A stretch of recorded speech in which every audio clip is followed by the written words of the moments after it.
दिल्ली में इमामों के वेतन के मामले ने राजनीतिक तूल पकड़ा हुआ है। कई बार इमाम पूर्व मुख्यमंत्री अरविंद केजरीवाल के घर के बाहर भारी प्रदर्शन कर चुके हैं। इस बीच अपनी करारी हार को देखते हुए डरी सहमी केजरीवाल की सरकार यानी दिल्ली वक्फ बोर्ड ने इमामों की सैलरी जारी कर दी है। बोर्ड ने अभी 6 महीनों की सैलरी जारी की है। बता दें कि 17 महीने की सैलरी रुकी हुई थी। बोर्ड का कहना है कि जल्दी बचे हुए महीनों की सैलरी भी जारी की जाएगी। इससे एक दिन पहले दिल्ली वक्फ बोर्ड को लेकर आरटीआई में बड़ा खुलासा हुआ था। यह जानकारी सामने आई है कि साल 2015 से 2022 के बीच दिल्ली सरकार ने 111 करोड़ रुपए दिए, फिर भी इमामों को वेतन नहीं मिल रहा है। 2021-22 में 71 करोड़ 90 लाख रुपए दिए गए। बावजूद इसके 18 महीनों से मस्जिदों के इमाम और मौजीन को वेतन नहीं मिला। अब सवाल उठ रहे हैं कि इतने पैसे कहां खर्च किए गए। आरटीआई एक्टिविस्ट ने सवाल उठाए हैं कि दिल्ली सरकार से मिली ग्रांट को आखिरकार वक्फ बोर्ड कहां खर्च कर रहा है। दावा है कि 7 साल में 111 करोड़ की ग्रांट दिल्ली सरकार ने दिल्ली वक्फ बोर्ड को दी। इसके बावजूद दिल्ली की मस्जिदों में इमाम और मौजीन को वेतन नहीं मिल रहा है। आरटीआई एक्टिविस्ट अजय बोस ने कहा, साल 2023 में मैंने एक आरटीआई फाइल की थी। यह जानने की कोशिश की थी कि दिल्ली सरकार से दिल्ली वक्फ बोर्ड को कितना पैसा मिला। इसमें से यह पता चला कि दिल्ली सरकार ने दिल्ली वक्फ बोर्ड को 111 करोड़ रुपए दिए। 185 इमाम और 59 मौजीन ही वक्फ बोर्ड द्वारा मान्यता प्राप्त है। इनकी भी सैलरी पेंडिंग है। दूसरा चौंकाने वाला खुलासा यह भी हुआ है कि मस्जिदों में जो इमाम और मौजीन हैं, इनको 12,000 15,000 रुपए सैलरी मिलती है। इनको जनवरी 2021 के बाद सैलरी नहीं मिली है, जबकि 2021-22 में दिल्ली वक्फ बोर्ड को दिल्ली सरकार ने 71 करोड़ 90 लाख रुपए दिए हैं।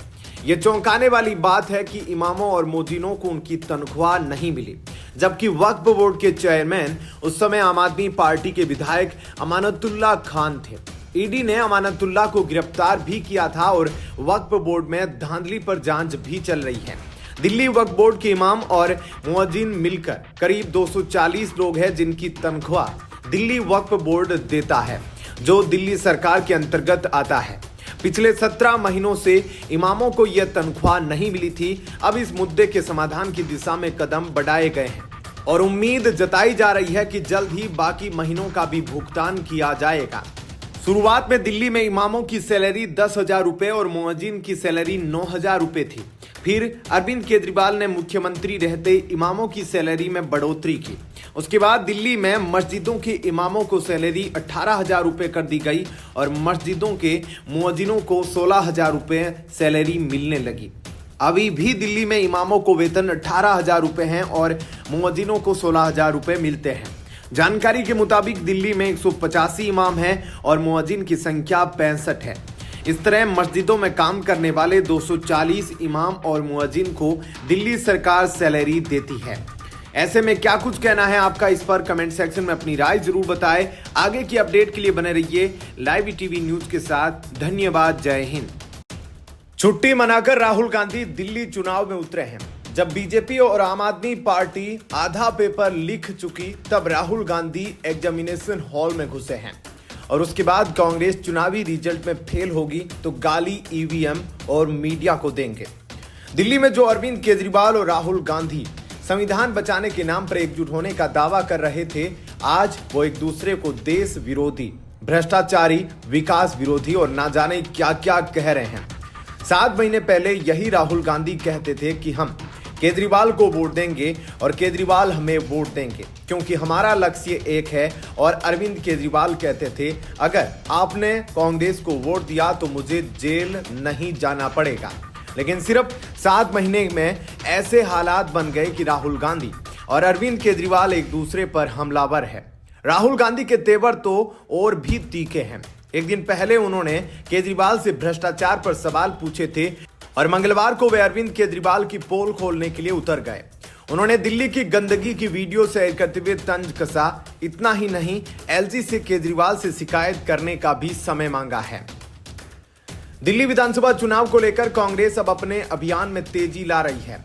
बड़ी बात यह है कि लोकसभा चुनाव साथ लड़ने वाली कांग्रेस अब खुलकर अरविंद केजरीवाल और आम आदमी पार्टी के खिलाफ उतर आई है।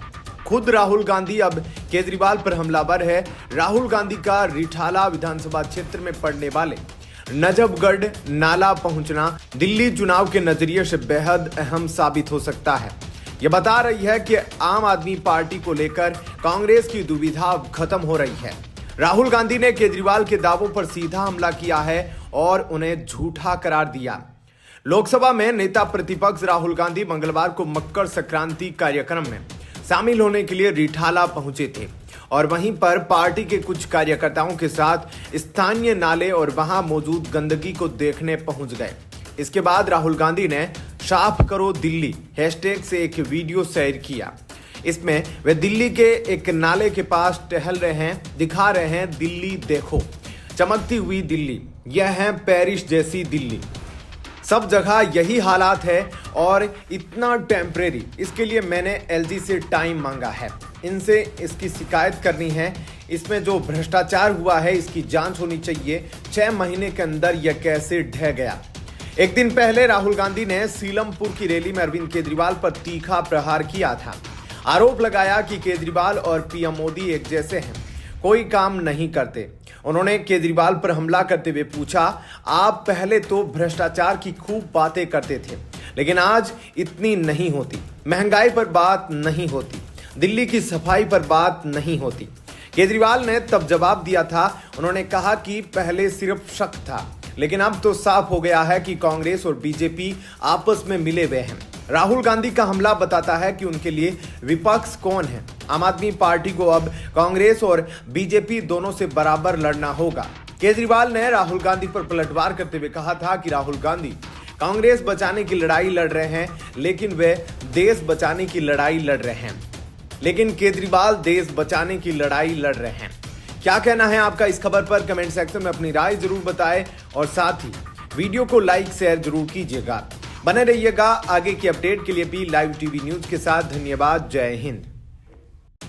लोकसभा में नेता प्रतिपक्ष राहुल गांधी के एक बयान से बुधवार को बवाल मच गया। नए कांग्रेस मुख्यालय के उद्घाटन समय दिए गए भाषण में राहुल गांधी ने कहा कि हम अब बीजेपी, आरएसएस और इंडियन स्टेट भारतीय राज्य व्यवस्था से लड़ रहे हैं। इस टिप्पणी पर बीजेपी अध्यक्ष जेपी नड्डा, केंद्रीय मंत्री हरदीप पुरी, निर्मला सीतारमण समेत तमाम नेताओं ने राहुल गांधी को घेरा है। नड्डा ने कहा कि नेता प्रतिपक्ष राहुल गांधी की इस टिप्पणी से कांग्रेस का घिनौना सच सामने आ गया है।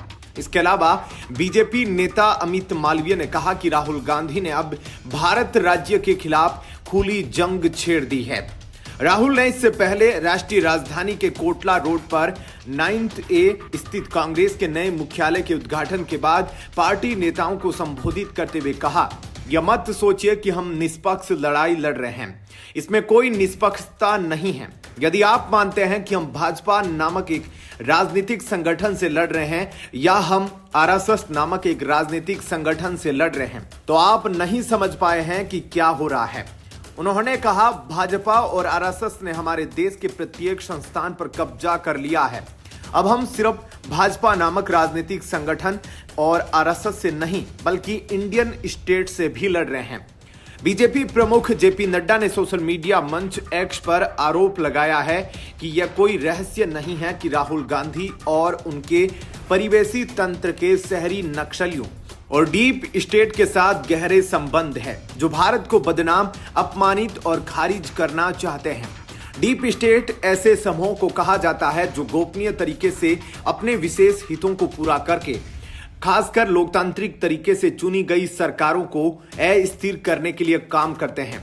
नड्डा ने दावा किया कि राहुल गांधी ने जो कुछ भी किया या कहा है वह भारत को तोड़ने और हमारे समाज को विभाजित करने की दिशा में है। उन्होंने पलटवार करते हुए कहा कि अब और कुछ छिपा नहीं है। कांग्रेस का घिनौना सच अब उनके अपने ही नेता द्वारा उजागर कर दिया गया है। उन्होंने कहा, मैं राहुल गांधी को बधाई देता हूं कि उन्होंने साफ तौर पर वह कह दिया जो देश जानता है कि वह भारत के खिलाफ लड़ रहे हैं। भाजपा अध्यक्ष ने आरोप लगाया कि कांग्रेस का उन सभी ताकतों को प्रोत्साहित करने का इतिहास रहा है जो कमजोर भारत चाहते हैं। नड्डा ने कहा, सत्ता के लालच का मतलब देश की अखंडता से समझौता करना है और लोगों के भरोसे को धोखा देना है। उन्होंने कहा कि भारत के लोग बुद्धिमान हैं और उन्होंने फैसला किया है कि वे राहुल गांधी और उनकी विचारधारा को हमेशा खारिज करेंगे। वहीं पत्रकारों से बात करते हुए हरदीप सिंह पुरी ने टिप्पणी की कि राहुल गांधी को नए इंदिरा भवन में की गई टिप्पणियों के जवाब में अपनी मानसिक स्थिरता की जांच करवानी चाहिए।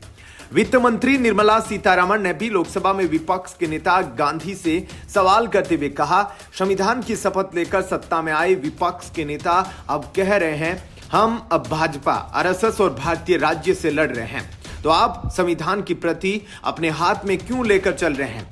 बीजेपी के आईटी सेल के प्रमुख अमित मालवीय ने भी राहुल गांधी के भाषण की एक क्लिप शेयर करते हुए कहा, राहुल गांधी ने अब भारत राज्य के खिलाफ ही खुली जंग छेड़ दी है, यह सीधे जॉर्ज सोरोस की किताब से है।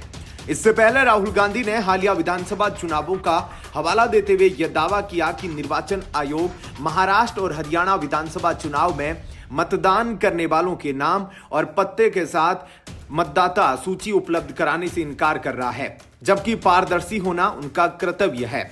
उन्होंने दावा किया, मैंने स्पष्ट रूप से कहा है कि महाराष्ट्र चुनाव में कुछ गलत हुआ है। हम चुनाव आयोग के काम करने के तरीके से असहज है।